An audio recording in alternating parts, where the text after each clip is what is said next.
శ్రీమాత్రే నమ. జయ గురు దత్తాత్రేయ నమ.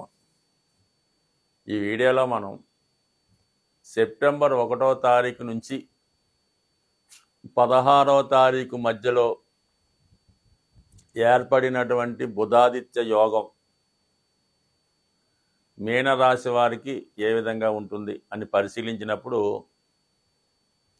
ఒక విధంగా మీనరాశి వారికి బుధుడు బాధకుడు, రవి శత్రుస్థానాధిపతి అయినప్పుడు కూడా రాస్యాధిపతిగా ఉన్నటువంటి గురువుకి మిత్రుడు అవ్వటం వల్ల విజయస్థానం అవుతుంది. అంటే చాలామందికి రవి 6వ స్థానంలో ఉండడం వలన మిగతా రాశులకి ఎలాగున్నా ఈ రాశి వారికి ఎక్కువగా ప్రభుత్వ ఉద్యోగం రావడం జరుగుతూ ఉంటుంది అన్నమాట. రవి స్వక్షేత్రం 6వ స్థానం అవడం వల్ల అది సర్వీస్ ఓరియంటెడ్ స్థానం అవుతుంది. అక్కడ రవి ఉండడం వలన ఈ జాతకులు ఎక్కువగా ప్రభుత్వ సర్వీస్ యందు ఆసక్తి చూపుతూ ఉంటారు.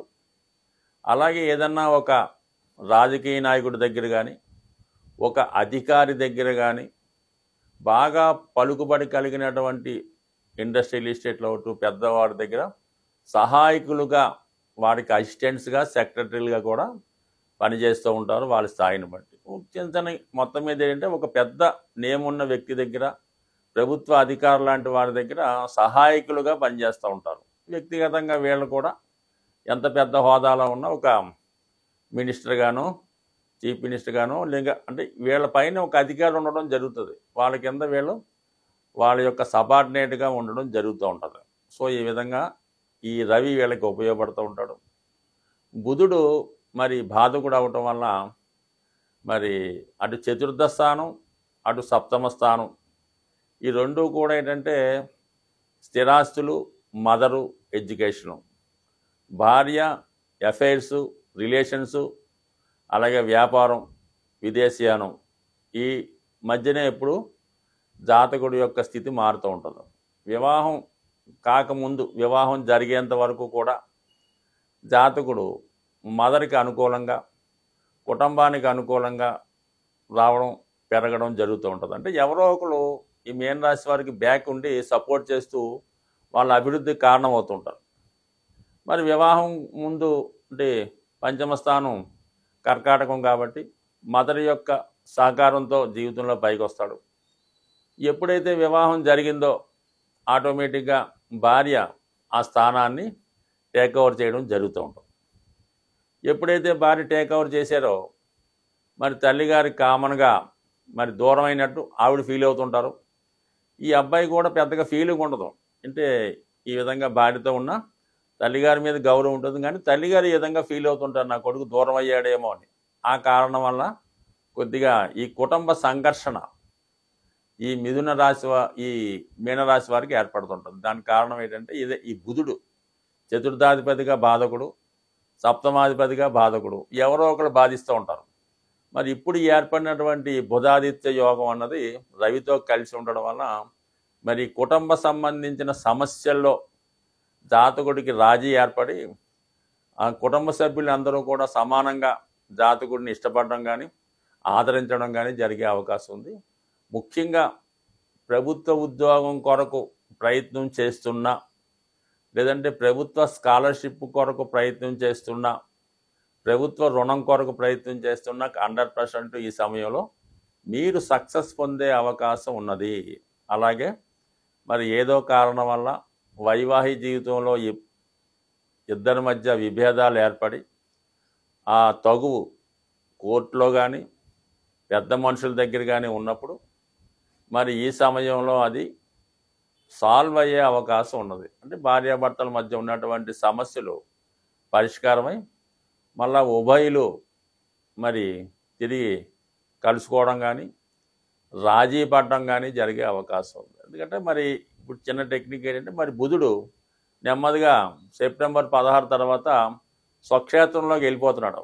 అంటే సప్తమాధిపతి సప్తమ స్థానంలోకి రావడం జరుగుతూ ఉంది. అప్పుడు ఏమవుతుంది, ఆటోమేటిక్గా మీ భార్య మీ గృహానికి రావడం కానీ, లేదంటే ఇలాగ మొత్తం మీద భార్యాభర్తలంతా ఒక చోటకి చేరి ఎన్నెన్న చిన్న సమస్యలు ఉంటే అవి సాల్వ్ చేసుకునే అవకాశం ఉంది. కాబట్టి మరి ప్రస్తుతం ఉన్నటువంటి ఈ 6వ స్థానంలో ఏర్పడినటువంటి బుధాదిత్య యోగం భార్యాభర్తల మధ్య విభేదాలను తగ్గిస్తుంది. ఉద్యోగంలో ఉన్నటువంటి సమస్యలు తొలగిపోతాయి. కొత్త ఉద్యోగ అవకాశాలు లభిస్తాయి.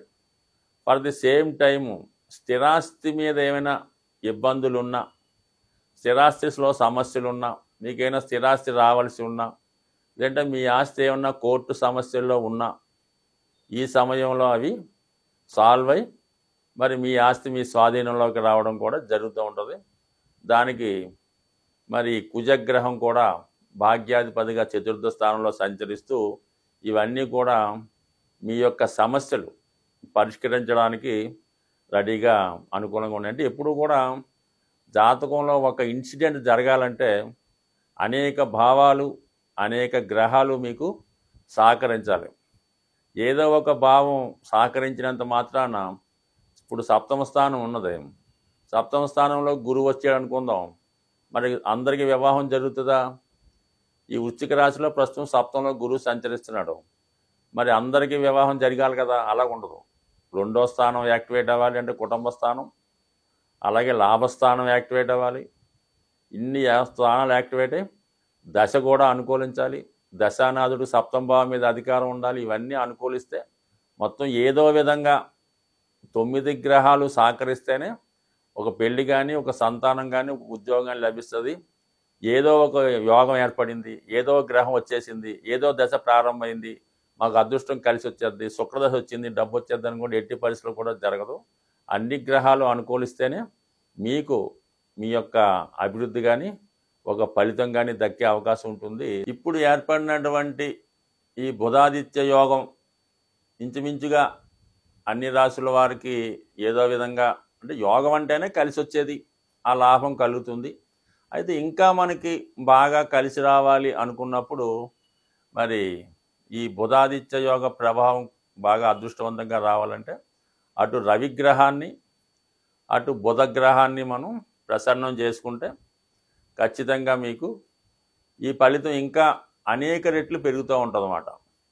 మరి బుధగ్రహ అనుగ్రహం వల్ల ఏంటంటే మనకి వ్యాపారం, విద్య, కుటుంబ సమస్యలు ఇవన్నీ లేకుండా ఉండాలి, మంచి బుద్ధి కలగాలి, మంచి ఆలోచన రావాలి, మనం ఎవరి చేత మోసపోకుండా ఉండాలి అనుకుంటే బుధుడు మరి విష్ణుమూర్తి యొక్క ఆరాధన వల్ల ప్రసన్న అవుతాడు. ఓపిక ఉన్నవాళ్ళు మరి విష్ణు సహస్రనామ పారాయణ చేయడం వల్ల, బుధవారం రోజు వెంకటేశ్వర స్వామి ఆలయంలో తులసిమాల సమర్పించడం వల్ల, లేదు మీకు అవకాశం ఉంటుంది మీ గృహంలోనే వెంకటేశ్వర స్వామి చిత్రపటానికి తులసిమాల మీరే స్వయంగా తయారు చేసి అలంకరించడం వల్ల, గోవిందనామాలు పారాయణ వల్ల విష్ణుమూర్తి ప్రసన్నమయ్యే అవకాశం ఉంది. ఇంకా సులభంగా అంటే తులసి మాల మార్కెట్లో లభిస్తూ ఉంటుంది. ఆ తులసి మాల బుధవారం ధరించడం వల్ల బుధుడు మీకు అనుకూలిస్తూ ఉంటాడు. అలాగే విఘ్నేశ్వరుడు, అంటే విద్యార్థులకు విద్య బాగా రావాలంటే, వ్యాపారం అనుకూలంగా సాగాలంటే విఘ్నేశ్వరుని బుధవారం రోజు గరికతో అర్చించడం, గరికతో పూజించడం. మరి ఆ పూజించినటువంటి గరిక మీ బుక్స్లో కొద్దిగా పెట్టుకోవడం కానీ, తల మీద పెట్టుకోవడం వల్ల కానీ ఖచ్చితంగా మీకు జ్ఞానోదయం అయి మంచి జ్ఞాపక శక్తి రావడం జరుగుతూ ఉంటుంది. మరి బుధుడు ఎటువంటి పాపగ్రహాలతో కలకుండా బుధుడు స్వచ్ఛందంగా ఉండాలంటే కంపల్సరీగా మీరు విష్ణుమూర్తి ఆరాధన, విఘ్నేశ్వరుడి పూజ చేసుకోవడం వల్ల అటు చదువులోను, వ్యాపారంలో అభివృద్ధి కలుగుతుంది. ఇక రవి అన్నది ఆత్మకారకుడు. మరి ఆ కారణం వల్ల మీ కుటుంబంలో ఉన్నటువంటి పెద్దవారిని, అంటే తండ్రి, తాత, పెద్దనాన్నగారు లాంటి వాళ్ళు ఉంటే వారిని గౌరవించడం, మీరేదన్నా ఒక పని చేసే ముందు వాళ్ళకి నామమాత్రంగా చెప్తే చాలు, వాళ్ళు పర్మిషన్ తీసుకునేవాడు ఇప్పుడు ఎవడో లేడు, కానీ కనీసం తండ్రి గారు మనం ఈ విధంగా నేను ఏదో గృహం కొనుక్కోవాలనుకుంటున్నాను, లేదంటే ఈ పని చేద్దాం అనుకుంటున్నాను చెప్పి వాళ్ళ యొక్క ఆశీస్సులు తీసుకుంటే 100% మీకు విజయం లభిస్తుంది. ఇంట్లో ఉన్నటువంటి తల్లిదండ్రుల్ని ఆదరించకుండా, వాళ్ళని లెక్క చేయకుండా మీరు ఎన్ని పూజలు చేసినా, ఎంత అనాథాశ్రమాలకి డొనేషన్ చేసినా, మీ అధికారులకి ఎంత బహుమతులు ఇచ్చినా ఎట్టి పరిస్థితుల్లో ఉపయోగం ఉండదు. ఇంట్లో పెద్దవారి యొక్క ఆశీస్సులు తీసుకోండి. వారి యొక్క ఆరోగ్యం కొరకు శ్రద్ధ తీసుకోవడం మంచిది. అంటే ఏదన్నా వాళ్ళకి ఇబ్బంది వచ్చినప్పుడు కనీసం ఏదో ఒక పారాసెటమాల్ ట్యాబ్లెట్ అన్న వాళ్ళు కొనివ్వడం వల్ల ఖచ్చితంగా మీకు రవి ప్రసరణ అవుతాడు. అలాగే మరి ప్రతిరోజు కంపల్సరిగా సూర్య నమస్కారం, ఆదిత్య హృదయ పారాయణ, మీ చుట్టుపక్కల ఉన్నటువంటి ఓల్డేజ్ హోమ్లో కానీ సీనియర్ సిటిజన్స్ అంతా ఒక చోట మీట్ అవుతుంటారు, వాళ్ళకి ఏదన్నా సత్కరించడం కానీ వాళ్ళ యొక్క యోగక్షేమాలు తెలుసుకోవడం కానీ ఇటువంటివి చిన్న చిన్న కార్యక్రమాలు వృద్ధులకి పెద్దలకి చేయడం వల్ల శని యొక్క అనుగ్రహానికి తద్వారా రవి యొక్క అనుగ్రహానికి తోడ్పడి విశేషంగా మీ యొక్క అభివృద్ధి కలిగే అవకాశం ఉంటుంది. స్వస్తి.